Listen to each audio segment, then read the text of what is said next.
Salut les amis, je vais essayer de vous aider un petit peu, des fois si je peux aider du monde. Changement de l'ail pour moi, Polaris Edge Touring 2004. C'est sûr que là, moi ma suspension est démanchée, mais je vais vous en revenir avec ça. Ce qui est important, c'est qu'il faut slacker nos vis en arrière des roulettes. On se trouve à slacker les deux bords des roulettes. Par la suite, ce qu'on fait, c'est qu'on vient baisser les vis d'ajustement le plus bas possible. Même chose des deux côtés, on baisse les deux vis d'ajustement.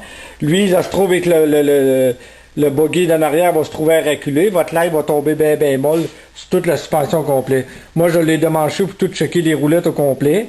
J'ai changé les slides étaient finis. Les slides, encore là, ici en avant, complètement en avant, vous avez une vis qui se trouve être vissée dans le bout de la slide, là, de la lisse d'usure, excusez, là. Tu démanches ça. Après ça, elle sort, elle se glisse là-dessus à longueur. Vous vous trouvez à la sortir par en arrière. Ça se fait, ça s'est déjà vu. Je l'ai vu moi-même. Dans le trou de la laille, des fois, il y a une machine avec un genre de polar. Tu visses une vis, vous êtes capable de la sortir par le trou de la laille. Mais c'est pas toutes les motoneiges que les lisses sortent par les trous de la laille. Par la suite, ici, comme Polaris, là, moi, ici, par la suite, là, ce que vous faites, là, c'est que vous avez des vis, ici, vous avez des grosses vis, là. Ça, c'est ce qui retient le système de buggy au complet. Même chose ici en avant, vous avez des vis ici en avant, complètement où c'est qu'on met nos pieds. Moi, j'ai dévissé ces deux-là. Par la suite, aux autres Polaris, bon, excusez-moi, j'ai manqué de batterie. Comme qu'on parlait tantôt, on dévisse les deux vis marchepied.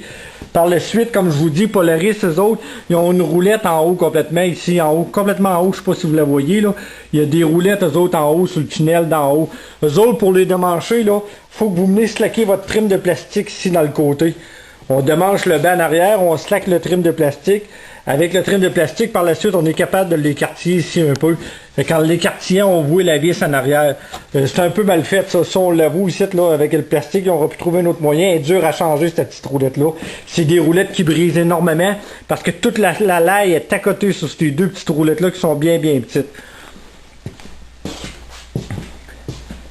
Ça, c'est mes régines. Ensuite de ça, côté chain case. Côté chain case, là, ce qui est important, là, c'est que c'est de vider l'huile en premier. Vous videz l'huile bien comme il faut. Souvent, eux autres, ils ont une ploie en dessous, là. Vous regardez, il y a une ploie en dessous, là. Cette ploie-là, vous la videz, ça se vide d'huile. Par la suite, moi, ce que je fais, c'est que je slack complètement mon tensionneur pour ajuster la chaîne. Slacker ça complètement, là. Ça, vous pouvez tout le dévisser. Par la suite, on peut arriver, on peut ôter le couvert, sortir le couvert de là. Là, vous allez avoir votre chaîne et vos gears, là. Fait qu'on dévisse les deux vis, on sort ça de là, la chaîne, la guille. Il n'y a pas de danger, il n'y a pas de marque, il n'y a rien. On en remet ça là, ça va être juste l'ajustement tantôt qui va être un peu plus difficile, là.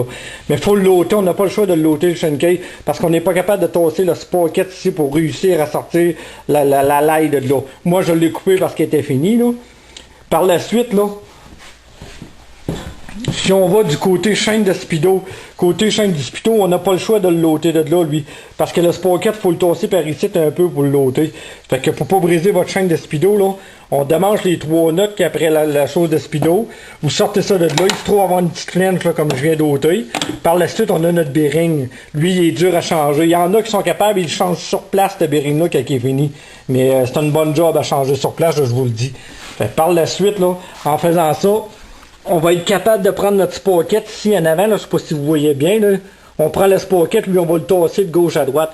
Mais comme eux autres, Polaris, t'as pas le choix, faut ôter le chain case pour être capable de tasser par là-bas. Je pense qu'il y a des modèles qui est capable parce que le sprocket rentre dans le chain case, on le claire juste assez pour le tasser. Mais je pourrais vous dire, je pense qu'au 3/4 du temps, faut qu'il parte de là, le chain case. Ça. Fait que là, je suis tout seul, là, je vais aller le loter, puis je vais revenir avec ça. OK, rebonjour. Vous voyez comme là, c'est parce que je suis tout seul. Je vous le dis, c'est une petite vidéo avec un petit appareil de codec numérique là, à 200$. Là. Je sais pas si ça va être beau, mais en tout cas pour aider. Là, par la suite, moi là, j'avais tout dévissé mon chain case. Là, je l'ai ôté de là. Vous avez votre 10 avec votre shaft qui traverse l'autre bord. Là, le sprocket d'en bas, tout s'est démanché.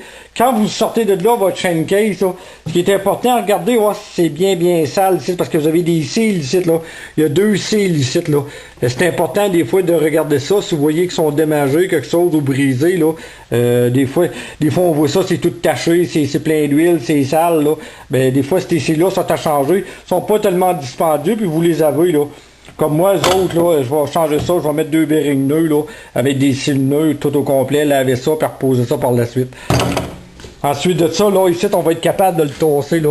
Je sais pas si on va bien voir, mais on en a dans du skidoo, là. Là, par la suite, on l'a le sprocket, là. Là, c'est sûr, vous avez votre lime, mais vous avez plus votre suspension, là.